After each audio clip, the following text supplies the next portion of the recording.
All right, welcome everyone. This is the Southern California Water Dialogue. We're about to get started again.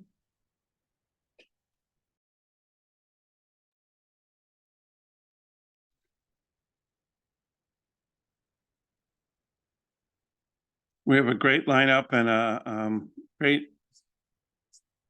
presentations about the county water plan, the Los Angeles County Water Plan, to be clear. Gary, could you start the slides?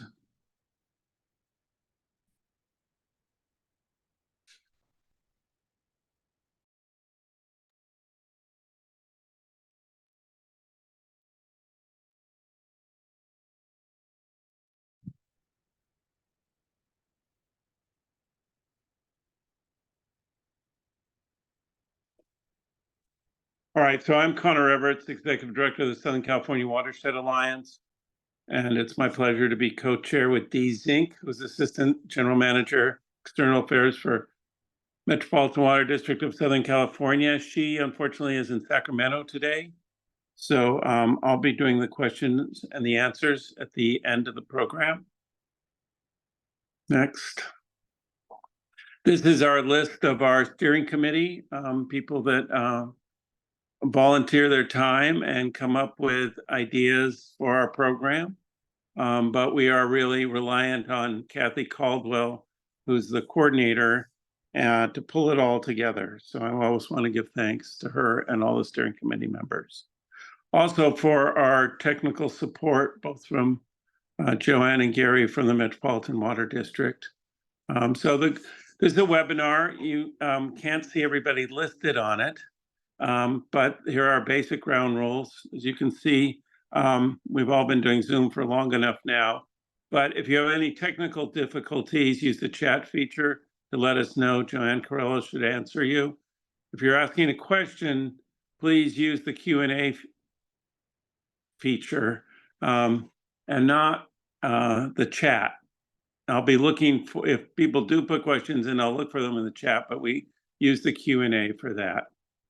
And the questions or a dialogue are after the presentation. Again, if you have a poor connection, move in close or even turn off your video if you need to, if you're having problems. Your audio is muted until you, and then you're not able to communicate directly verbally, but we will both ask and have your questions answered. All right, so it's about 60 minutes until we get to that dialogue portion. Next. Again, how to ask a question under the Q&A. Type in your question. People can also upvote questions that they want to hear sooner or give a greater priority to. So with that, I want to thank both our speakers for giving their time and their presentations. And if you'll keep note of your questions, we'll do them at the end again of the presentation. So Lee Alexanderson is the project manager of LA County Water Plan, and he's going to start us off. Take it away, Lee. Thank you. Okay, thank you, Connor. Good afternoon, everyone. I'll pop up the presentation.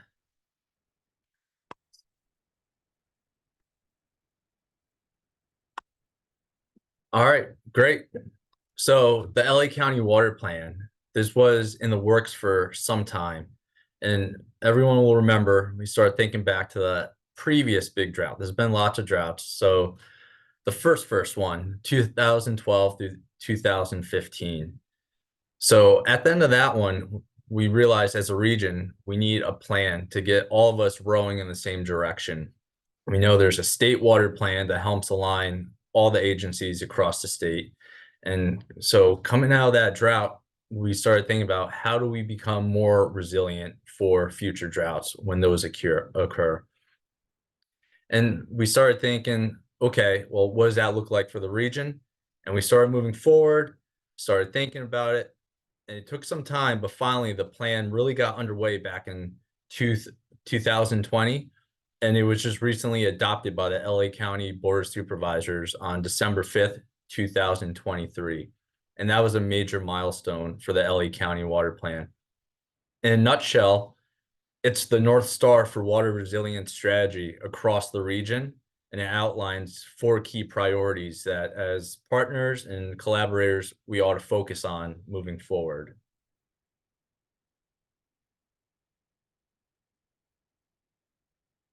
Okay. The county water plan, it has a vision everyone can buy into. It articulates a shared, inclusive, regional path forward to sustainably and equitably achieve safe, clean, and reliable water resources for LA County.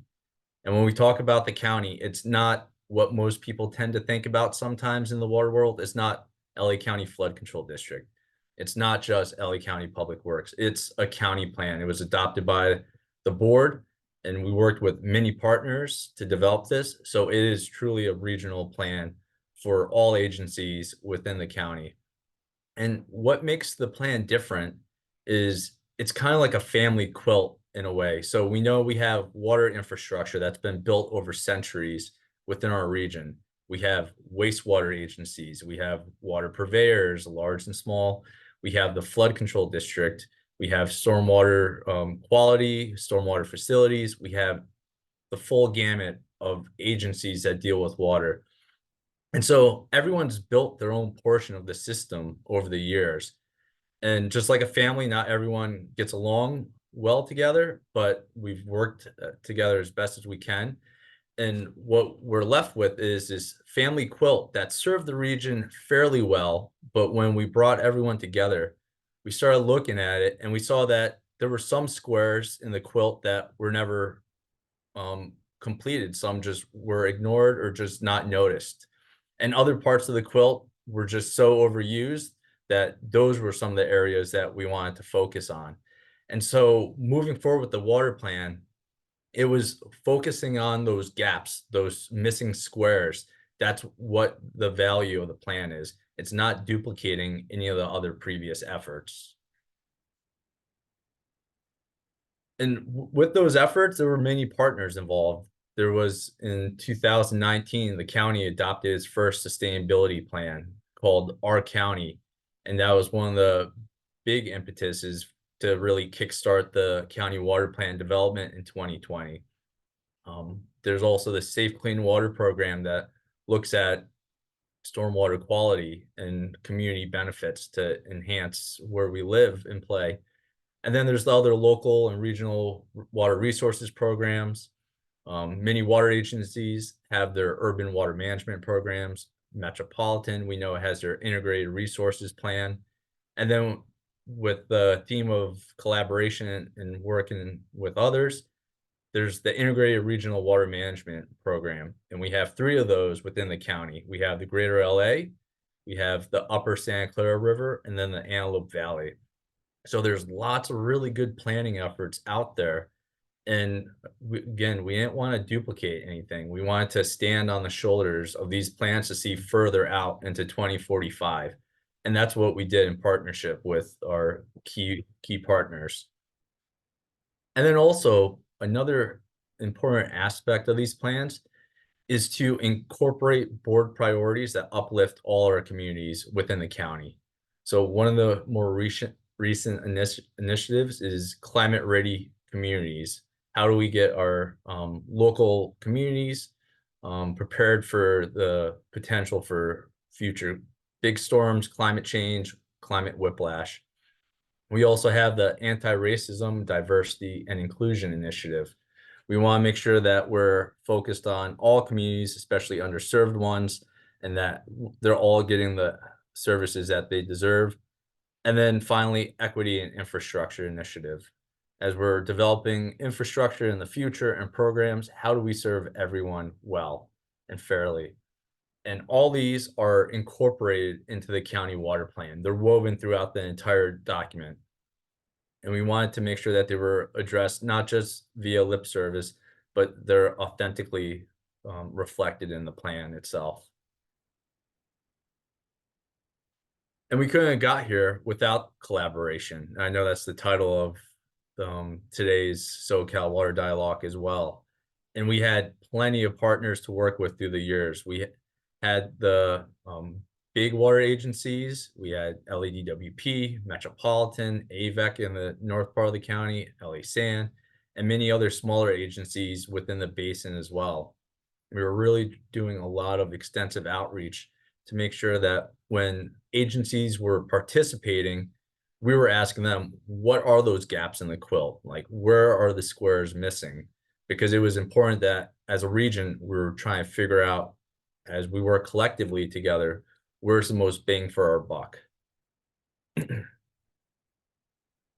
And the plan, it was developed with a lot of meetings and community engagement, and we were using existing platforms where possible. We utilized the IRWIMP monthly meetings to get out to the communities and engage local unincorporated areas, cities, and others who regularly participate through IRWIMP. We also had some other additional stakeholder meetings, work group meetings, tribal, environmental, and environmental justice listening sessions. And so in 2020, when we started the plan, we started working, seeing what plans are there, what plans are lacking, or what areas do we need to focus on. And so we went through a few year cycle of first craft, second refine, third revise once we went through the input. So craft, refine, revise, craft, refine, revise. And then we finally got to 2023 when we had listened to all the input and the plan was ready to be published and brought to the board for adoption. The county water plan, it's a living document. And I believe that's one of the reasons why there was so much support for the plan itself. It's anticipated that the water plan will probably be updated on a 5-year cycle, give or take. We know the state water plan just recently came out with their 2023 update. And so we want to make sure that we're aligned with the state. That way, as a regional voice for all the agencies, we're all working together to making sure that, again, we're rowing the same direction. That yes, we have different jurisdictions within the county, but we want to make sure that we're putting our whole region first and looking out for one another. And so this living document, what couldn't be accomplished or focused on the first time, we can take a look at those issues the next iteration of this. What was important but not quite making the cut with the top 4, that might possibly rise to the top the next time we start looking at this. And so having a living document will allow us to be nimble and then focus on this. And the nice thing with the county water plan is it's a light document. It's light in your hands. It's about 60 pages. It's a magazine style plan. It's not very big and it's simple. We have the vision, targets, strategies in action, and implementation section. And again, I like how it feels really light in your hands.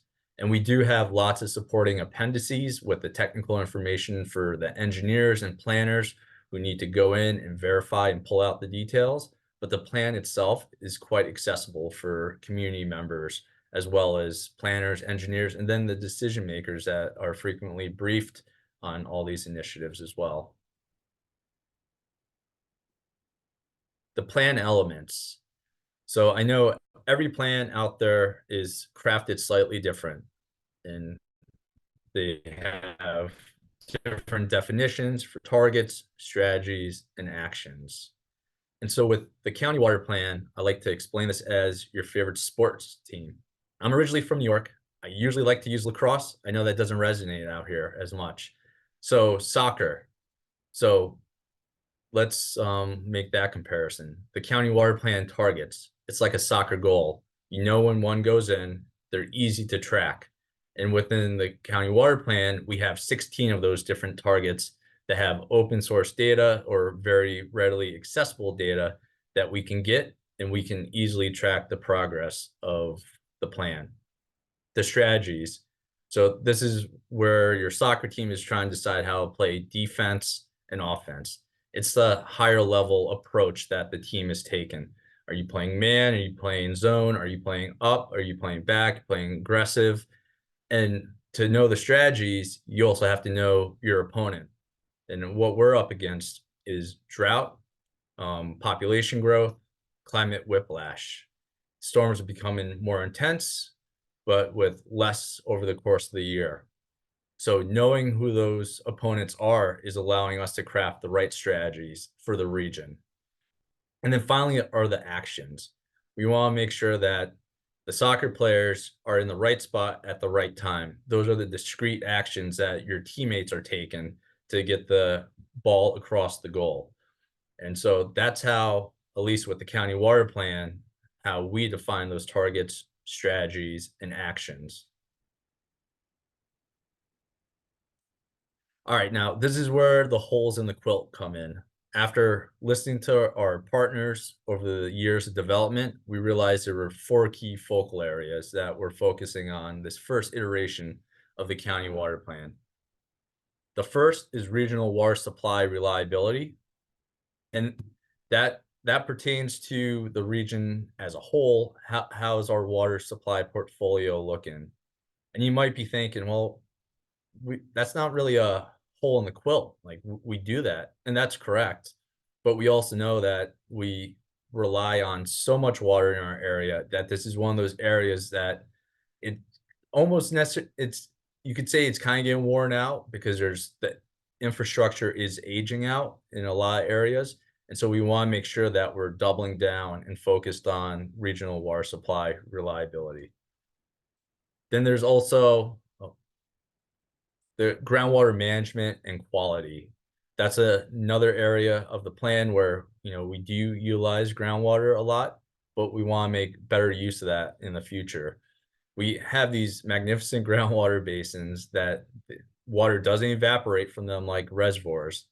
And we have some areas where they're contaminated. And what we want to do is clean them up to get the most beneficial use out of all of them for the region and improve the quality there. And the next focal area, this is one of the newer areas. So this is one of those areas in the quilt where it just wasn't addressed over the years. These are the small at-risk system resilience and drinking water equity. So within the county, there's over 200 different water purveyors. You can count on one hand the number of big water agencies, and then on the other hand, there's not enough fingers to count all those tiny ones that are smaller than 3,000 connections. There are a lot of small water agencies within the county, and we want to make sure that we're able to provide clean water for all folks in LA County. And then the fourth category is watershed sediment management. We know when our systems aren't operating at full capacity, whether it's the local dams and we need reservoir restoration to improve them so we can have that local water supply reliability with stormwater capture, or even conveyance systems where there's too much, where they can't operate at their full capacity. We want to be mindful stewards of sediment within our watershed. Those are the 4 key focal areas of the county water plan, 4 key priorities. And within each of those, they each get 4 different targets, and for a total of 16 targets. And I'll just walk through one target for now, and there's questions on others. We can talk through those later. So the first target, one of the most prominent ones, this was highlighted at the county water plan board adoption back on December 5th. So target B for the county water plan. Its goal is to increase local supply sources by 580,000 acre feet by 2045. That would put the region at nearly 80% local water supply in about 21 years. And what constitutes a local supply? That includes the recycled water programs that you hear about frequently, especially Metropolitan's Pure Water, LEDWP's Operation Next. It includes many of the stormwater capture projects that are planned and ongoing in the region. It also includes smaller ones, such as, I mean, gray water to a lesser extent. And I know some of those projects are a drop in the bucket, but anything that's considered local water supply helps move the needle with this amount. And also the board of supervisors for the county, they were pushing for 300,000 acre feet of local stormwater supply as well. So that's another big piece that we're looking into. The county water plan does address stormwater capture in it for decentralized and centralized facilities, and how we get to that 300,000. It looks like there's a good amount of projects out there that could be implemented to make that happen. And as the water plan team was calculating these different targets, and again, this is the information that's in the appendix, but none of this was unrealistic, I'd like to say. So it's definitely aspirational. It's definitely stretching us a bit, but we did dive into different plans, different numbers. We're working with partners. And so all these numbers are justified. They are big, but if you're not aiming big, then you're not gonna be able to achieve as much. If you have smaller goals and you achieve them, sometimes you can just rest on your laurels, and we know that there's more we can do to really move the needle. And especially with this local supply source, we know we need diverse water supply.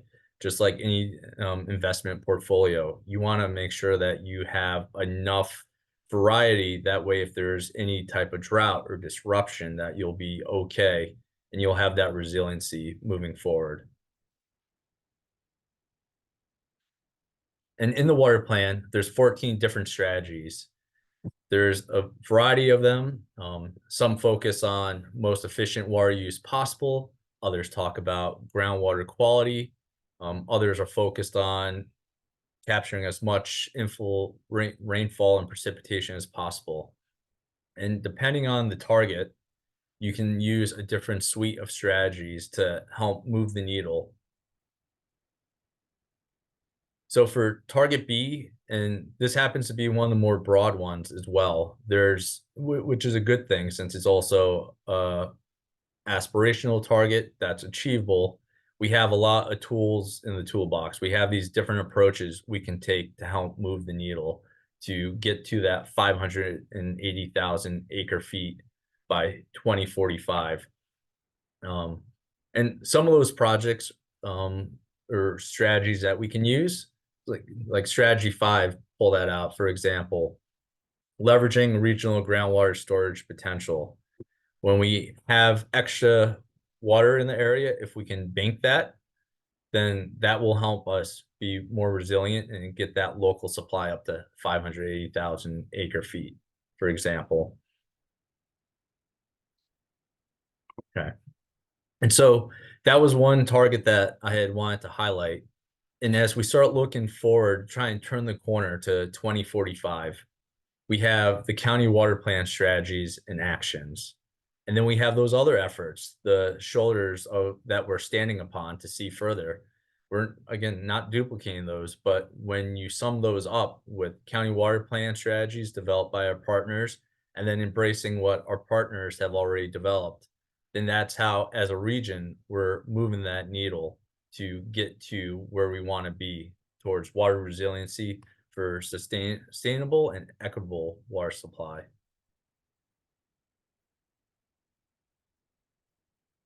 And so December 5th was a big day. It kicked off the water plan, and we're moving forward with that. We're looking to increase the local supply by nearly 600,000 acre feet. I know I've harped on that, and that's really important for our region as a whole. And then there's also a water resiliency summit that the board was asking Public Works to host. And one of the important things, again, to just reiterate with the plan is it's not a public works plan, it's a county plan. It's for all of us here. So one of the goals of the plan is any of the agencies on this call or any of the groups, communities, you should be able to take a look at the plan and hopefully the values, some of the strategies, the approaches, you can see yourself where you fit in with this plan because it is for the community and the county as a whole. And then finally, we're looking to continue on with the collaboration that was established with the water plan. There was a lot of great efforts, great relationships, networks developed, and we're looking forward to continuing those on after the LA County Water Plan Water Resiliency Summit. And so here's my info, and I know we'll be taking questions later, but I encourage everyone to stay in touch about the county water plan. Okay. And with this, I'd like to introduce our next esteemed speaker, Heather Dyer. She's the CEO and GM of the San Bernardino Valley Municipal Water District. Thank you, Lee. Great presentation. I'm so happy to be here. I hope that everyone can hear me. My name is Heather Dyer. I'm the CEO, General Manager of San Bernardino Valley Municipal Water District, and I'm here to talk a little bit about how these planning efforts look in the implementation phases. Next. But just a little bit before I get started, I wanted to tell you, just in case I see some familiar names in the attendees, but we're a little bit farther east outside of Los Angeles County. San Bernardino Valley Municipal Water District is a wholesale water agency and a state water contractor. We also have the duty of implementing a 1969 judgment that adjudicated how our groundwater basin is managed by the many, many pumpers that use that groundwater basin, and also the Santa Ana River surface flow that goes from the mountains of the San Bernardino National Forest all the way down to Orange County. We were formed in 1954, originally as an agency to bring in a supplemental water supply to the people of our region, and we have an independent 5-member elected board. We do provide supplemental water through the State Water Project, and we also serve in that role as the groundwater management agency in terms of implementing our judgment from 1969. We personally, our agency serves about 700,000 people and 15 retail agencies, but again, we have a shared groundwater basin with the pumpers outside of our particular service area that is led by Western Municipal Water District, who is the water master on the Riverside side of things. Next. So our board adopted our first ever strategic plan last year, and they set our mission to work collaboratively to provide a reliable and sustainable water supply to support the changing needs of our region's people and environment. And I want to touch a little bit throughout the presentation on that dedication and real authentic commitment to preserving the ecological function of the environment within the Santa Ana River, which is very important to us and important to our water supply. Next. Just a little bit of perspective in case you're not familiar. If you've driven out to Palm Springs, you've probably gone through our area. We encompass the area from about Fontana in the west all the way over to Yucaipa in the east. So if you go out on the I-10, you've driven through our service area. This is a map of our 15 retail agencies that we serve. Some are big, some are small. We have a couple mutual water companies, but in total about 325 square miles. Next. So the Santa Ana River, we're very fortunate that we had a little bit of a head start in terms of figuring out what we needed to do to be climate resilient and water resilient over time, in that the Santa Ana River came together in the early 2000s to develop what's called the OWOW plan, One Water, One Watershed, which is an integrated regional watershed management plan that kind of brought everyone together to try to figure out, what do we need to do in order to be resilient as a watershed going forward. This is a map of the upper Santa Ana River watershed down to the straight line on that map is essentially the Prado Dam in the Corona area, and it goes all the way up into the San Bernardino National Forest. And this is the area that we really concentrate on. Of course, we're very concerned that our friends down in Orange County have a reliable water supply as well. But that's downstream of Prado on the blue area of this map. But we are the largest coastal stream system within Southern California, and I've read that, the Santa Ana River watershed supports about 8 million people that live within that area. And so the Santa Ana River is very important to our local and our resilient water supply. Next. As I said, the OWOW plan really kind of gave us a strong foundation in terms of planning that we needed to do to identify the actions that needed to be implemented in the future. If you don't have a plan, it's very hard to start putting stuff on the ground. And this brought all of the parties from within the watershed together to really map out what do we need to do in the future.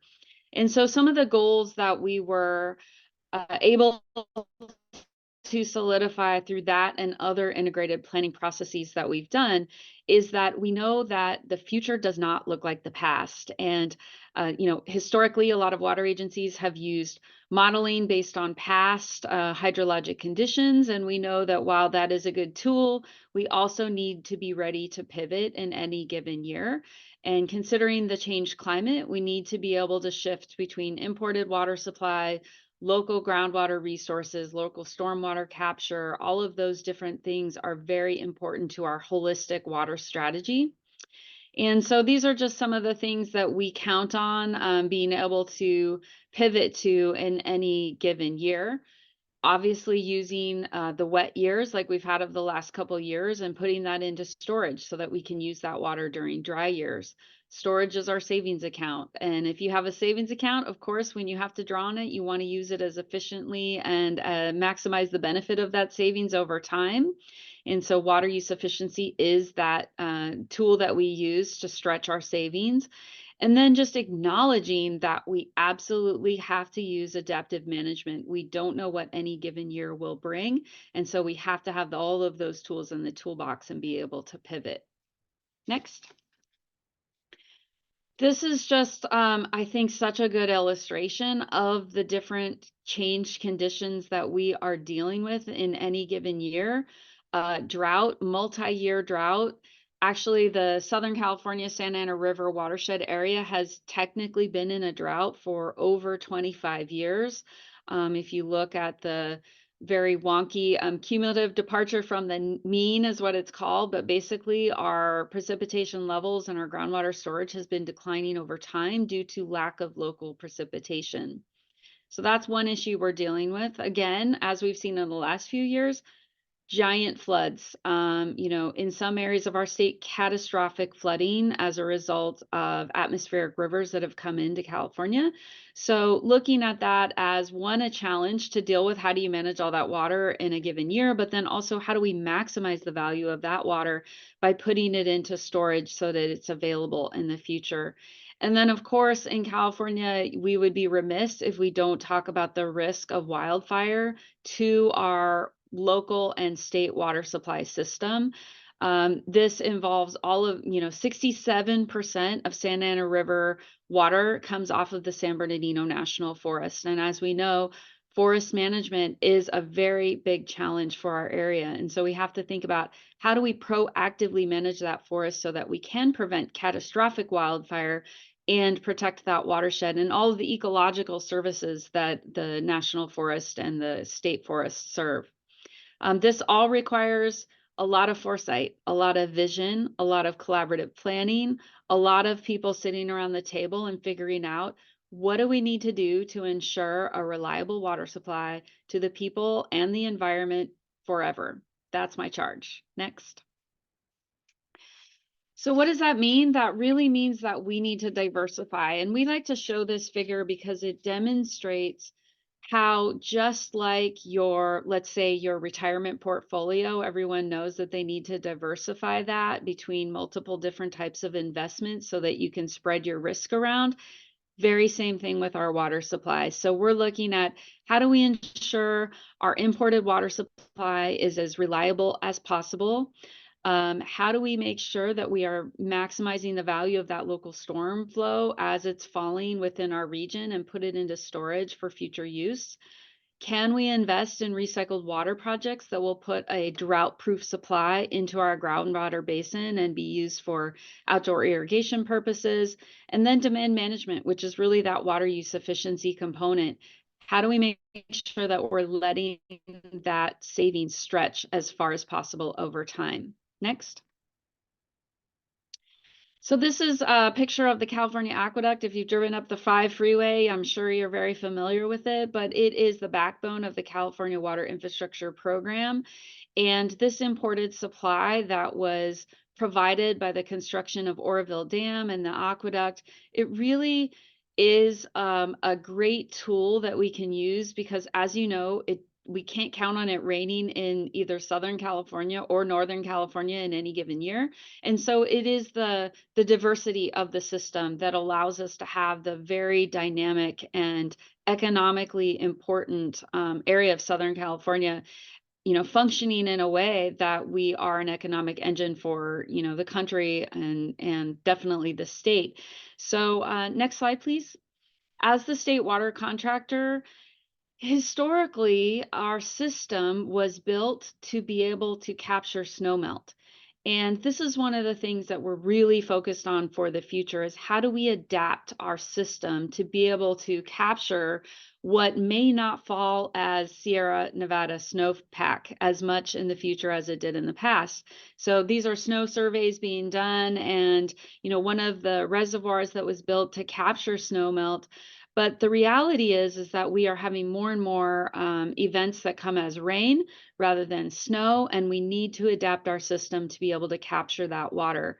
Like I said earlier, the future does not look like the past, so we have to adapt our infrastructure system so that it really is a system of systems to be able to capture this water in any given year. Next. On our horizon as the state water contractor, again, in order to really shore up the state water project supply and that Northern California wet year water to come down into Southern California, Sites Reservoir.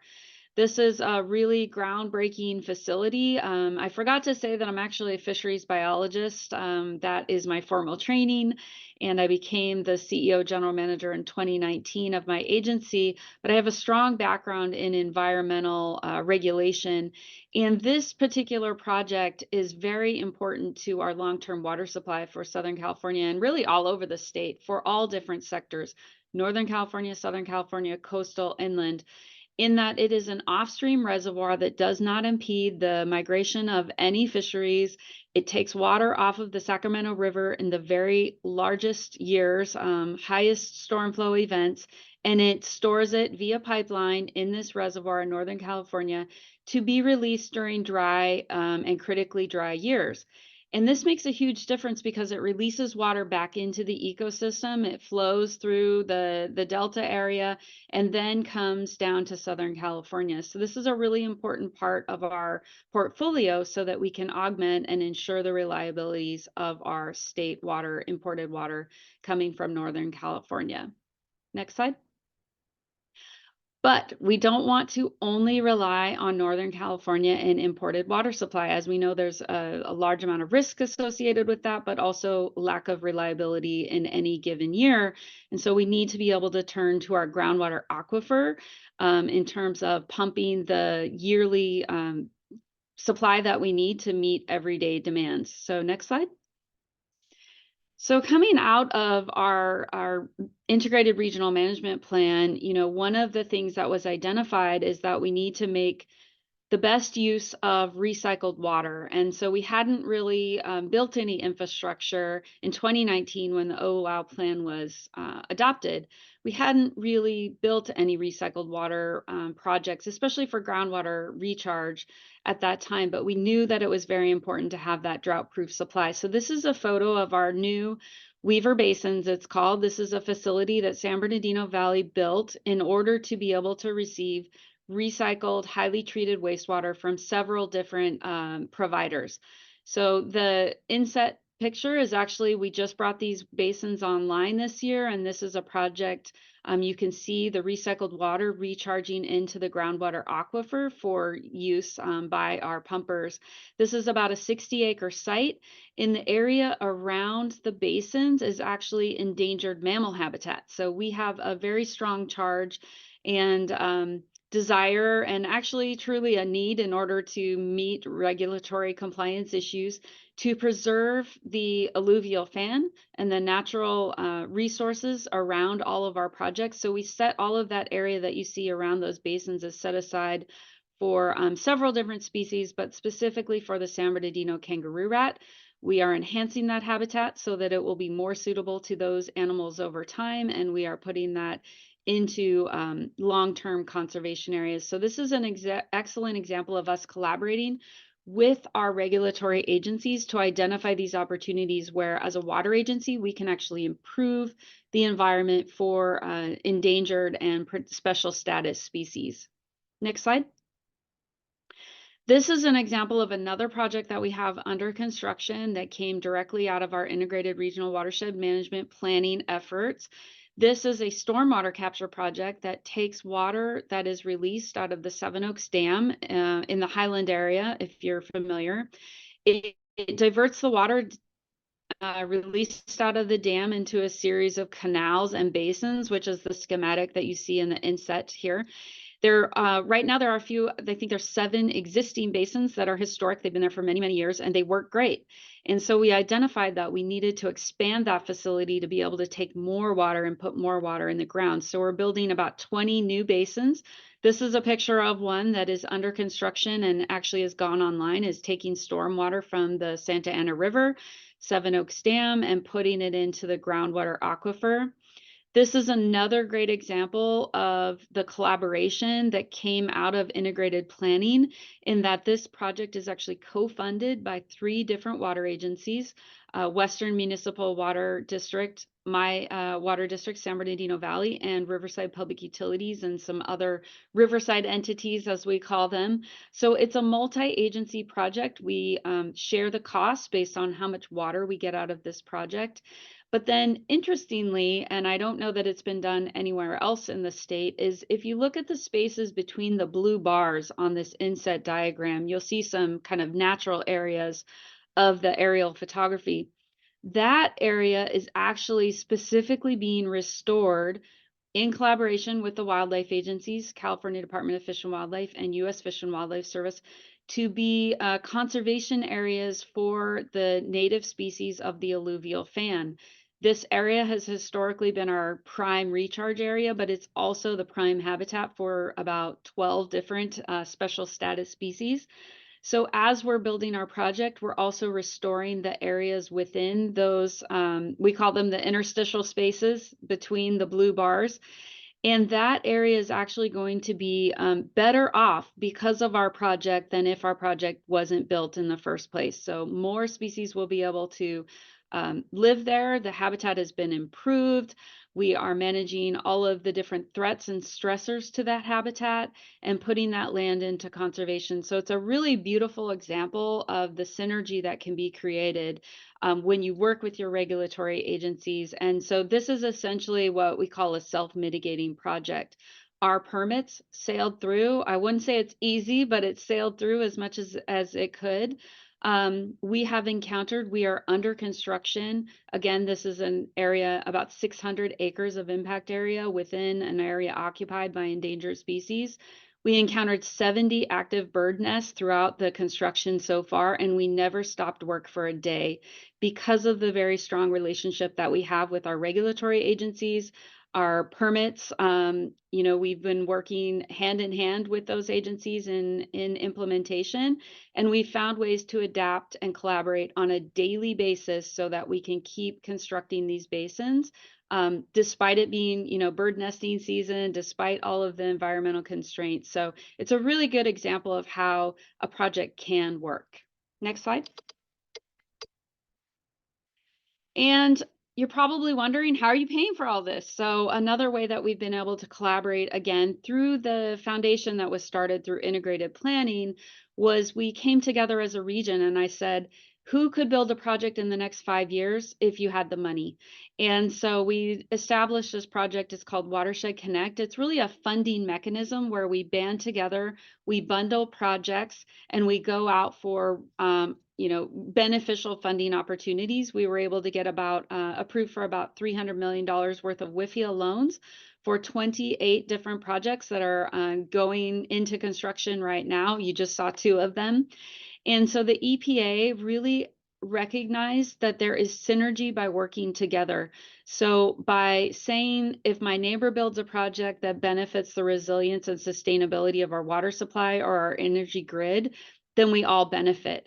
And so by doing that, we were able to really combine all of our efforts and be eligible and really attractive to the funding agencies in a way that we wouldn't have been able to do one by one. Next slide.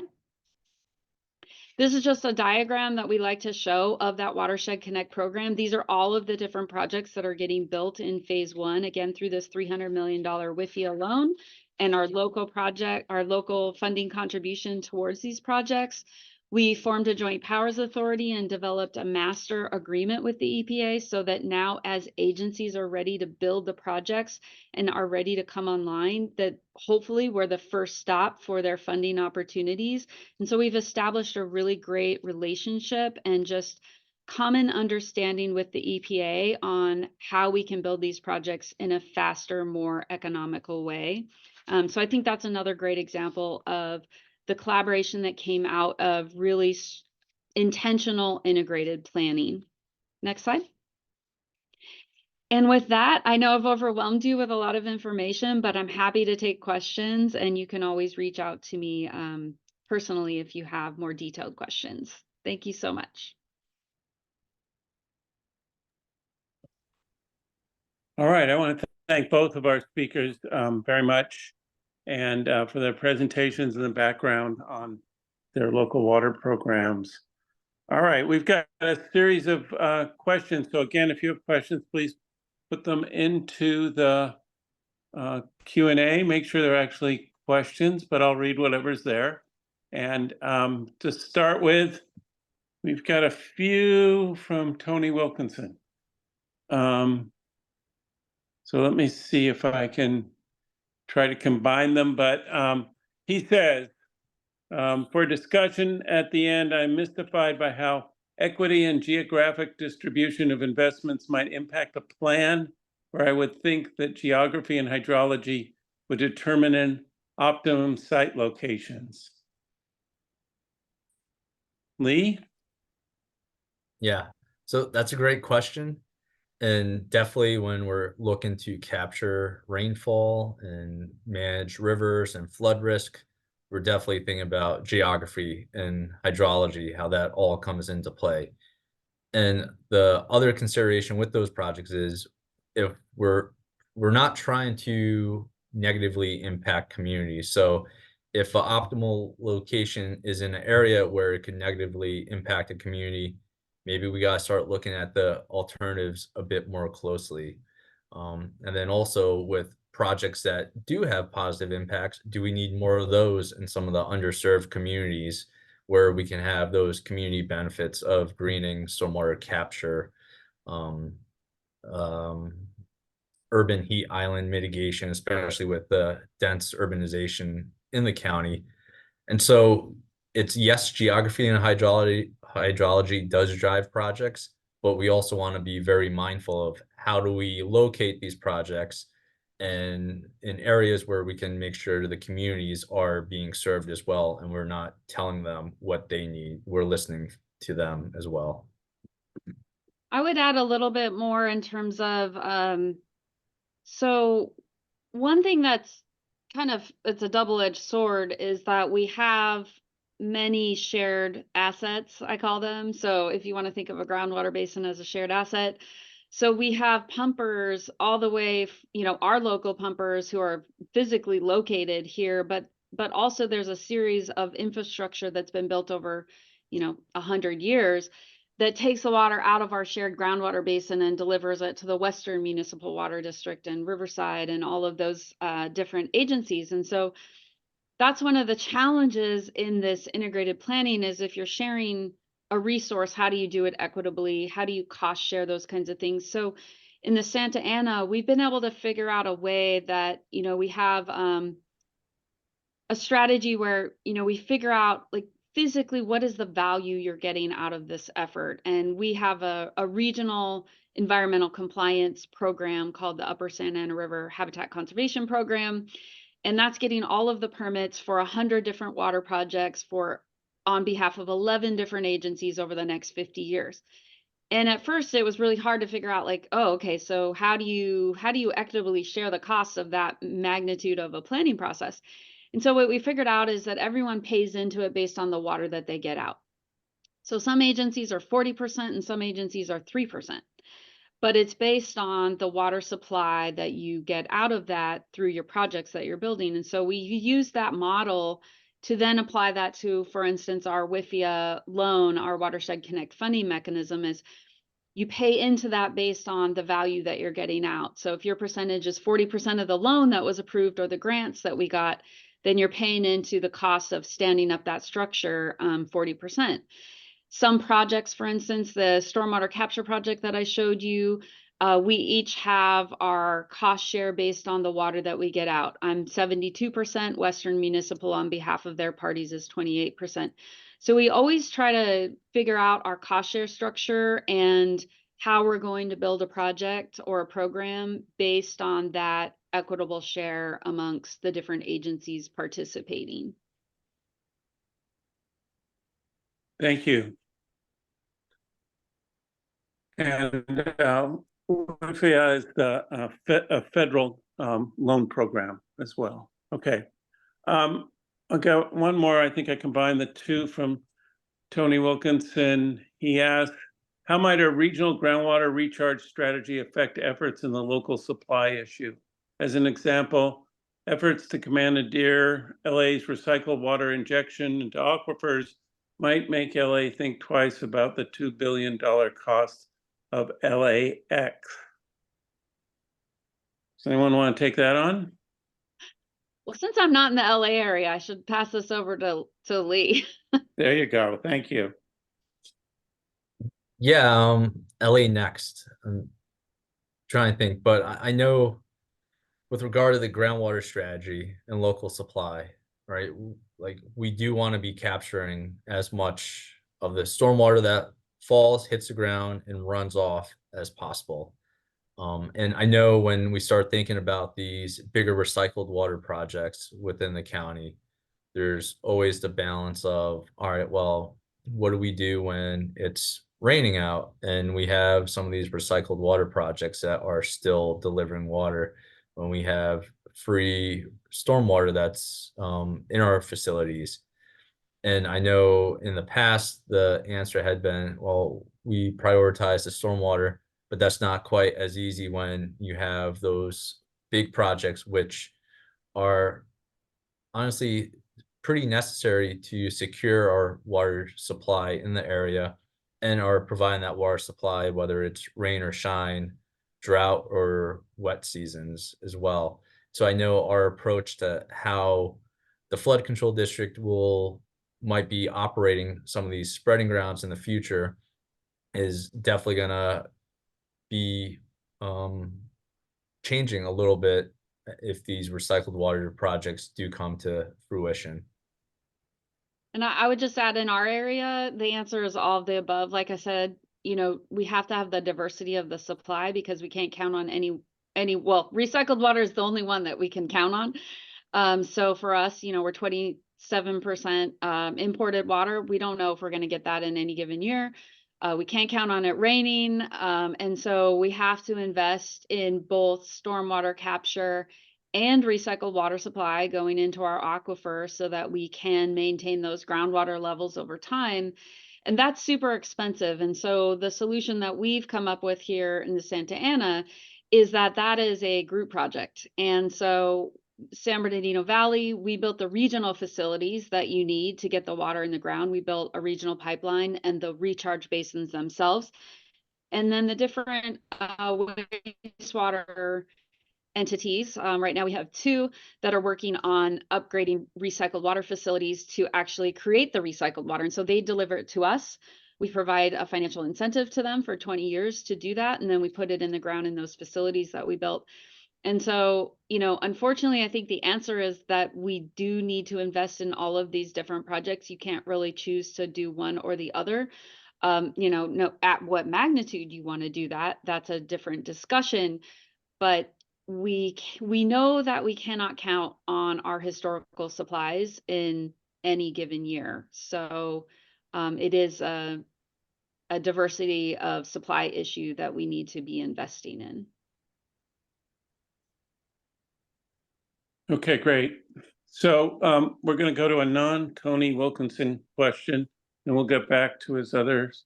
But Charming Evelyn has asked, has there been any tribal consultation with the tribes on the SITES project, that being the reservoir in far northern California that would be part of the Delta Conveyance Project as well? She says, my understanding is that it is opposed by the tribal community. The answer is there has been extensive consultation with the tribal entities up there. I'll leave it Okay, at that. But yes, we are working very closely with the tribal entities. all right. Then we have a couple, and maybe they're the same anonymous person or not, but are there any plans to create additional desalination plants in the LA County water plan? I know desalination often gets shot down quickly due to its large money / energy costs and difficult environmental consideration. But is this a potential source of water in the plans for building up SoCal's resilient water portfolio? In this first iteration of the county water plan, desal wasn't considered. Emphasis was put on some of the lower hanging fruit, again, with stormwater, recycled water.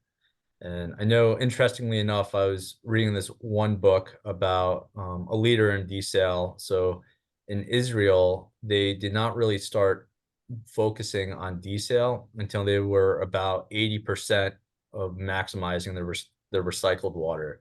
They realized that, if they still had this one resource that was flowing out to the sea, and if they weren't using it to the highest potential, well, then it would be hard to turn the corner and start using a different source that was even more expensive.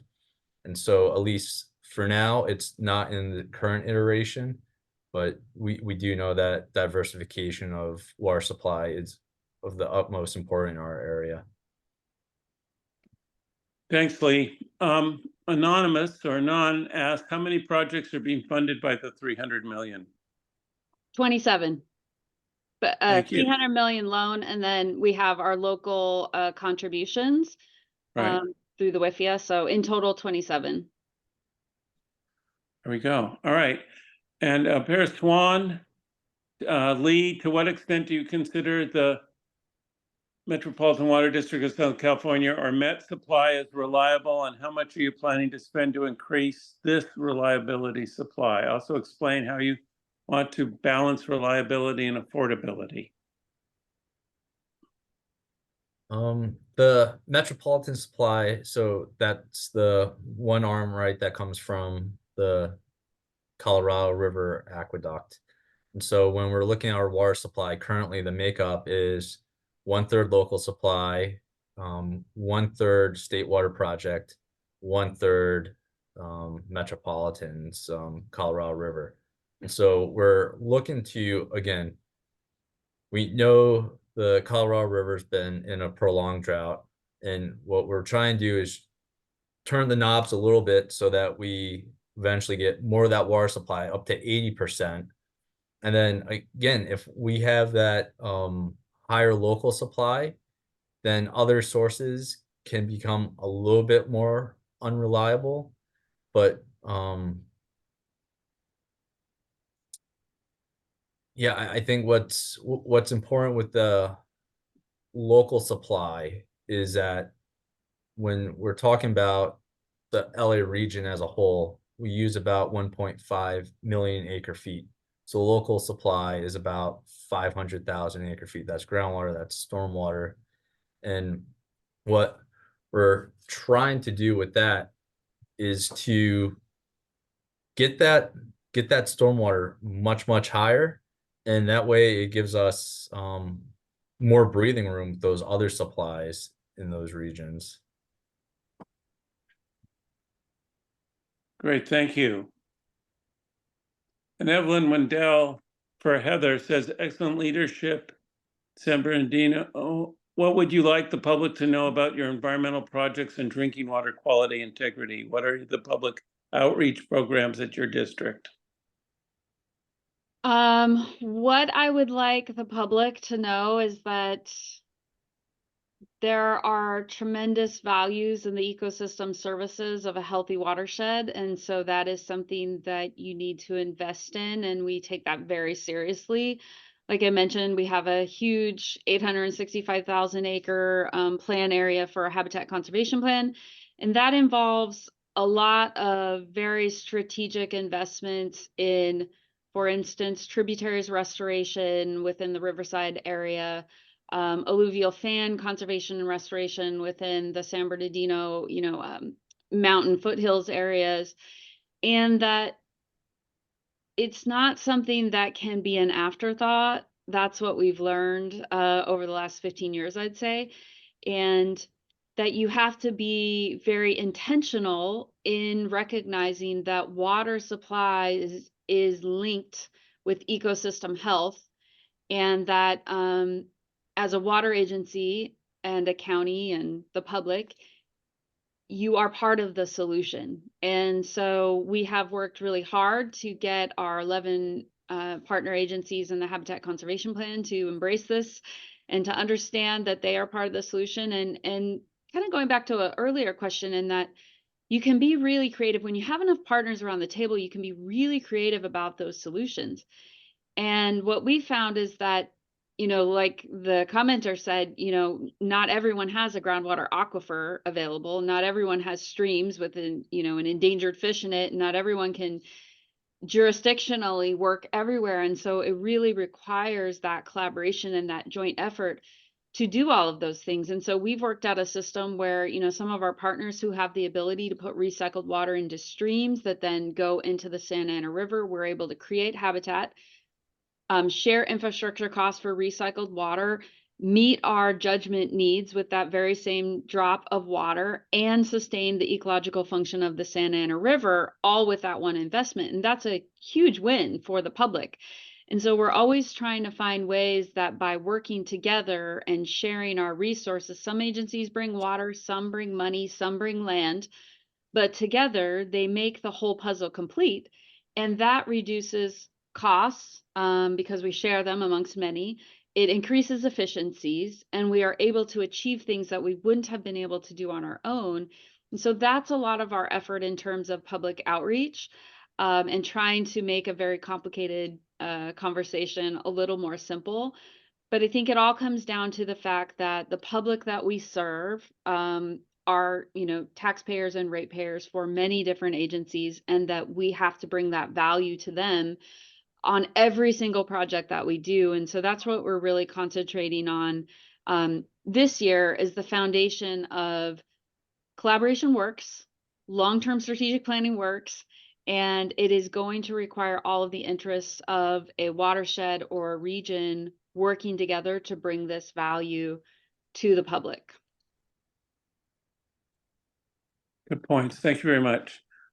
Grant Hogue asked, can geographically wealthy agencies, a community at the base of a mountain range, exchange quote unquote abundant supplies for contractual guarantees for supply reliability during droughts, and thus retaining reliability with sharing access? For us, the answer is yes. We are doing that with our partners. Again, we have, so the San Bernardino Basin area, our aquifer, is larger in storage than Lake Shasta.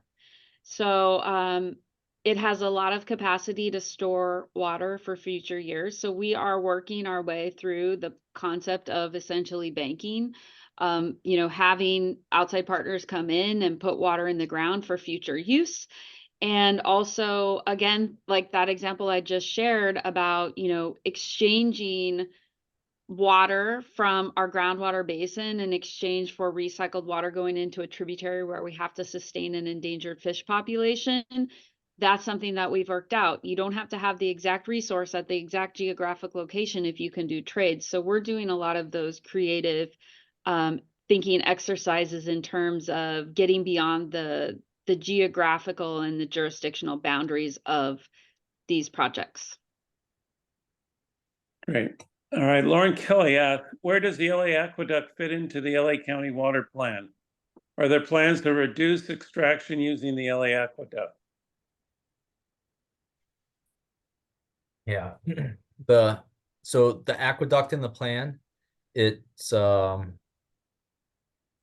least under our sources of local supply, it doesn't it's not included with that. So I know depending on who you talk to, if it's DWP, I know oftentimes that's considered local supply for them because it's locally controlled. But in the county water plan, that's not in the calculations for the local water supply. That makes sense. Okay, great. All right, I think I've got all the people who asked a question. Now I can go back over some. I see Evelyn Wendell's asking, what challenges do you see with public outreach? I don't know about you, Lee, but one of the challenges I see is people have a very limited amount of time to try to understand very complex challenges and solutions. So trying to break it down into bite-sized pieces is one way that we can address that. You know, if you say to someone, you're paying a property tax so that you can have a reliable water supply, they get it. But if you just do it through your bill insert or whatever, you know, if you haven't had the conversation, it's hard to understand. So trying to find ways that we can break it down for us is challenging, especially we're a really small agency. So trying to do it all, build the projects, figure out the financing, and communicate. For us, that is a challenge. But I think really the complexity of California water and what it takes to have a reliable supply is our biggest challenge in being able to get that message out in a way people can understand. Lee? Yeah, that's definitely one aspect of it for sure. And another one that we see here in LA County is the county is about 4,000 square miles, 88 cities, numerous unincorporated communities. And there's a variety. Some are very urbanized and some are surprisingly rural when you consider how close they are to downtown LA and where we are in the region. And so to be able to authentically meet those communities and understand what their needs are can be a challenge, and there's a lot of trust. One thing that's actually happening today at Public Works here is the Disadvantaged Community and Tribal Involvement Summit. It's the culmination of the Integrated Resources Water Management Program for the DACD program, as they call it. And the last 2 days, there's been numerous lessons learned and shared with everyone. And one of the quotes that I like is that you got to move at the speed of trust. And so you just can't come barreling in with plans. You need to carefully enter the communities, meet them where they are, and listen to them and build that trust. And then similar to that was just a unique aspect this morning with Speaker Emeritus Rendon. He was sharing that when they were going around the state to get Prop 1 passed, they weren't going to downtown LA, they weren't going to San Francisco, and they weren't going to Bakersfield. They went to Hanford, they went to smaller communities to hear what they needed for funding and what their needs were. So I think, again, just me in the communities where they live, where they work, where they play is the paradigm shift, which can be challenging for some who aren't used to that. It can make a lot of people very uncomfortable to step out into those areas, but it's definitely much needed. We need to know our communities so we can serve them as best as we can. Thanks, Lee. I was there yesterday for sure, only for a short while, unfortunately, but perhaps if those presentations are available afterwards, we can post them along with this information. For people who have asked, we do both the presentation and actually the Zoom recording as well. It'll be on our website after that, shortly. I don't know when exactly, but they're getting up pretty quickly these days, along with an archive of all the previous ones as well. All right. Director Swan asked Lee if all the talked about LA facilities are done, you have significantly reduced sales by Metropolitan Water District, which are currently cheaper than many of these projects. How do you plan on working with Met so we do not impact them and unnecessarily increase the cost to your consumers? Met being the regional wholesaler for most, but not all of Southern California. Right. So, I mean, we've worked with Metropolitan for years through the Greater LA County Integrated Regional Water Resource Management. We've cost share on different projects. We've done different studies together. Metropolitan was a huge stakeholder when we did the LA Basin study in 2013, 2016. One of the first efforts to take a look at climate change impacts out to the year 2095 on stormwater capture. And we know, financing is hard. I know a couple weeks ago, there was a board meeting at Metropolitan where they were talking about rates for the imported water.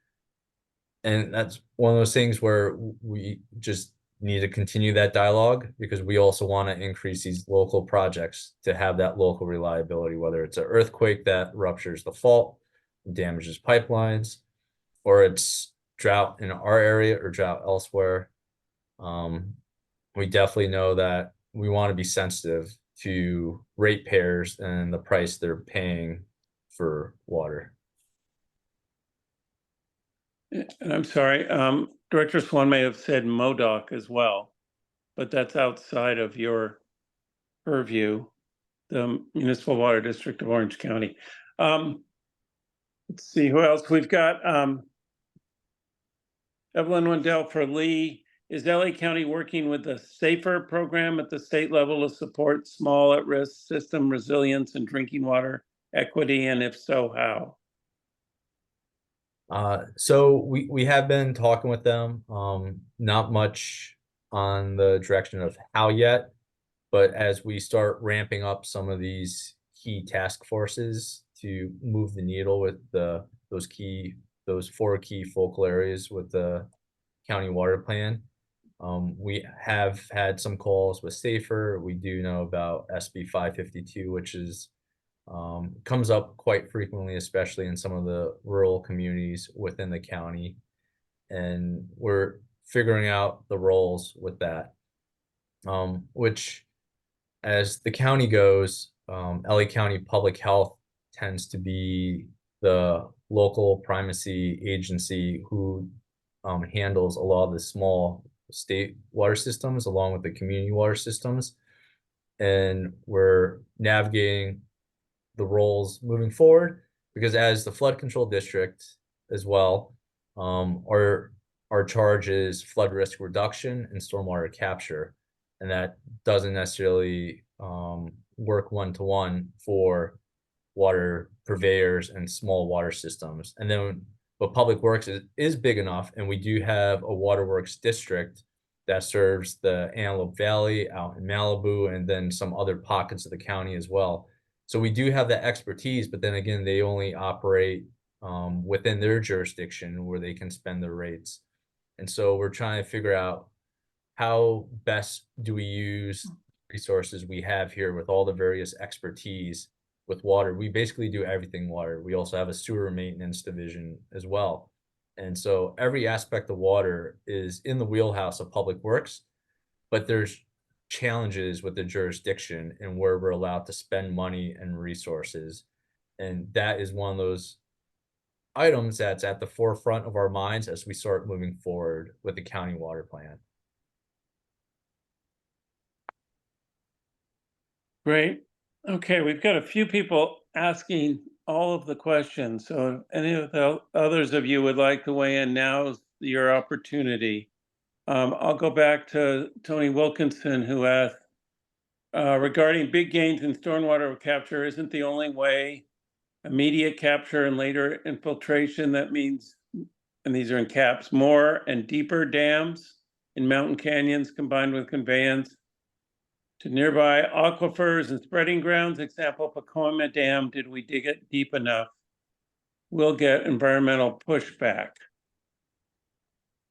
Yeah, and with projects like that, the dams we have, they're existing resources that have been in place for a while, and we want to make sure that we're intelligently and smartly managing the sediment behind the dams. We want to make sure that we're able to restore capacity, and that way we have the space to store the rain when it falls. But there's also a lot that we can do within the urban fabric itself. Public Works, we've partnered with LADWP in some cases. Well, in the San Fernando Valley, in the San Gabriel Valley, we partner with some of the San Gabriel Valley water masters. And some of the things that we can do to gain operational efficiencies are deepen the basins, the spreading grounds themselves, not the dams, or we can combine the spreading ground basins. Whereas they might have 10 basins, you combine them into 5 deeper basins and you get better capacity. You can increase the intake at those facilities as well.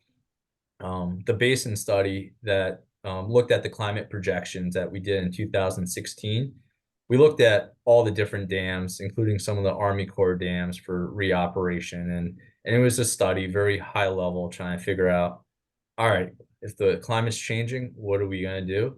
And with those dams, our dams, the 14 dams, one of the options was to potentially add some pneumatic gates to some of the spillways or rubber dams to the spillways.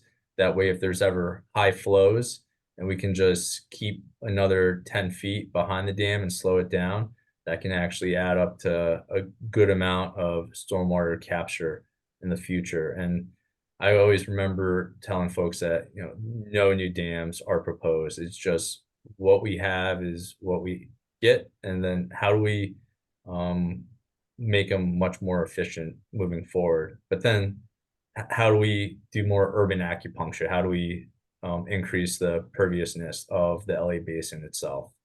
So there's a lot of options to move the needle with stormwater capture besides just dams here. Thanks. Evelyn Wendell asked if Heather will share her email and contact information, please. Yes, And I put it thanks in the you. chat. It's in the chat. Okay. Sorry, I'm not reading both at the same time. Lauren Kelly says, thanks for your response. Would you mind explaining how Public Works interacts with LADWP? They've said lately they consider Owens Valley not to be part of local water resources. I think that's what you said, right, Lee? I know in the county water plan that's why I said, and I apologize. I mean, we do work closely, and I felt like the last time I heard they interpreted that as something different. But I would defer to DWP on what they're currently considering the Owen Valley and the LA Aqueduct. And DWP, where I stopped by yesterday, has also gone through some change of leadership with new commission members, a new chair, Richard Katz, and Marty Adams leaving as general manager, and there'll be a new general manager as well. So we'll see where things move forward on that. All right. We're getting down there, but I've still got some questions and comments, but let's take Pierce Swan's. Heather, the OWOW identified that base loading demand onto imported supplies, long-term reduced costs, and added significant amount to supply with little or no capital costs. So I'm not immediately familiar with that in the OWOW plan, but I think I'm interpreting the question to be so if we incorporate long-term demand projections, type in there if I'm wrong, but so do we consider the long-term demand projections in our estimated need of state water project supply? I guess I'd ask A, is that a correct interpretation? But so I'll just explain a little bit about how we look at our portfolio. So, and this kind of goes to one of the other questions regarding Metropolitan, which I won't speak on behalf of Metropolitan, but as another state water contractor, this is how I think about it. So investments that we make in either our local supply through recycled water or stormwater capture, or our state water, imported water, and the state water project costs, because we don't know which one of those we'll get in any given year, it really does have to be an and. It's not either or, it is and. And so you have to figure out, how can I afford all of that? And how can we build projects that the ratepayers or taxpayers can afford? And so one of the ways that I look at it as, if we build out our local infrastructure projects and we capture as much stormwater as we can, which our habitat conservation plan actually is permitting up to 88,000 acre feet per year of new local water recharge or capture, which, to put that in context, our state water project allocation is about 100,000 acre feet per year. So it's, essentially kind of doubling our supply. But again, local water is really for our savings account, and our state water, ideally, we're using that imported water as much as we possibly can, and we're sending it directly to the retail agencies that have water treatment plants. And they want that state water supply every year if we can get it, because they need to keep the membranes in their water treatment plants wet. And so it causes them an operational problem if we don't have any state water. So we will always try to have as much state water as we can available to deliver to those retail agencies to protect the investments that they've made in their infrastructure. If we have extra, we put it in the ground for aquifer recharge, and we put it in the ground through local flood control basins if they're available, or our new Weaver basins that we just built, or our enhanced recharge basins. And so then you get to the idea of, which I think is kind of what your question goes to, Pierre, is, well, are you over investing in your supply? Because what if you don't need it? And so that's where the demand comes in. It is true that our demand has declined over time. We actually have not rebounded fully from the 2015 drought mandates on conservation. So our people are doing the right thing. They're still using water efficiently, but of course we're still planning for growth, et cetera. And so one strategic thing that we can do as state water contractors is, if we have invested in local supply such that we don't need all of our state water that we have also invested in, you can always sell that commodity in order to bring in revenue and offset some of those costs that you have built up related to your local supply investments. So for us, we have it strategically. We'll always try to maintain as much of our state water imported supply as possible in any given year. And then if it gets to the place that we have extra, we will go to our pumpers and say, does anyone want this water? And if no one wants it, we go into a surplus setting where we will try to sell it to someone else within the state. You don't actually have to deliver that particular water molecule. You do, trades and sales and things like that. So that is a long-term option that we have. Again, it's kind of belts and suspenders, but knowing that we have to invest in local supply for the years when state water is not available, we have to figure out, how do we protect ourselves or try to find some offside benefit to our state water investments as well in the long term. I don't think in very many years, honestly, that's going to be a problem. Because last year we got 100% state water, but the 3 years before that we got 5%. So again, our first strategy is deliver it to our retail agencies. Our second strategy is to put it in the ground where we have almost 1 million feet of acre feet of storage space available. And if that still is extra after that, then we're going to try to market it to other water users in the state. So.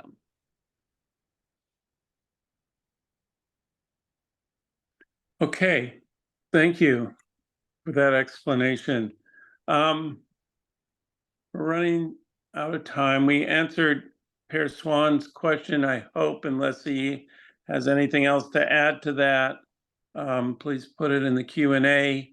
Tony Wilkinson has put in a lot of interesting information. You're welcome to read. I think we're going to run out of time.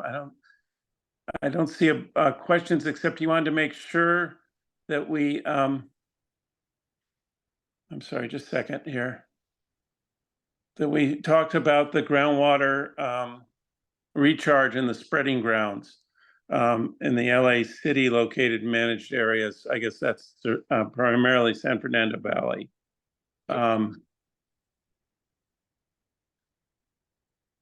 And with that, I think, unless I see Heather's typing in an answer, it's better if we could actually say it, but rather than I will answer. say it. Okay. So someone said something about, can you over invest in local supply? I don't think so, because there's real risk to the imported water supply through many different things, but specifically the levees are at risk of being damaged or broken in any given earthquake event or other things. We have saltwater intrusion, we have sea level rise. Like, there's so many risks to the state water project that we're working on many solutions for, including the tunnel and lots of different strategies what we have. But that is exactly why we have to invest in the local supply as well, because if we lose that imported water for days or years, we have to be able to fall back on something else. And the local supply, the opposite of that is also true. We can't count on it raining. So that's why we have to do stormwater capture and recycled water to go into our local groundwater basins for future use. So that's why I say it's really not an either or. We do need to be investing in all of the different strategies available and then use them in any given year adaptively to meet the needs. I want to thank both of our speakers very much for a very informative session and for answering all the questions we could in this time.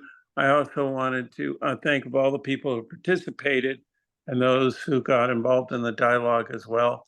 I look forward to someday that we can meet in person again, but for now, I'm glad that we are able to do the Zoom and people can participate. These are difficult issues in terms of future water supply and demand. There are budget talks going on at metropolitan and local agencies. Regional wholesalers are often challenged by what's going on, but there's a lot of activity in terms of maximizing local water supplies and even conservation, which is in front of the state board now as well. So all these things are very dynamic and real. I appreciate LA County put out their plan. I was there to support it. It was a unanimous decision. These things take time. And then we're all witnessing the climate whiplash, as it was called, but the extremes of climate that we've, both in heavy rains and very dry periods, we've had recently. So this dialogue will continue. Our next meeting is April 24th. And then we keep the chat Zoom feature open for the next 10 minutes. If you want to add anything to that, we do post the presentations and the recording. And I want to thank you all very much. And I want to let the speakers know they got a lot of compliments and thanks as well as I was reading through the questions. So once again, good night and good luck. Thank you all very much. Thanks all. Take care. Bye. Bye.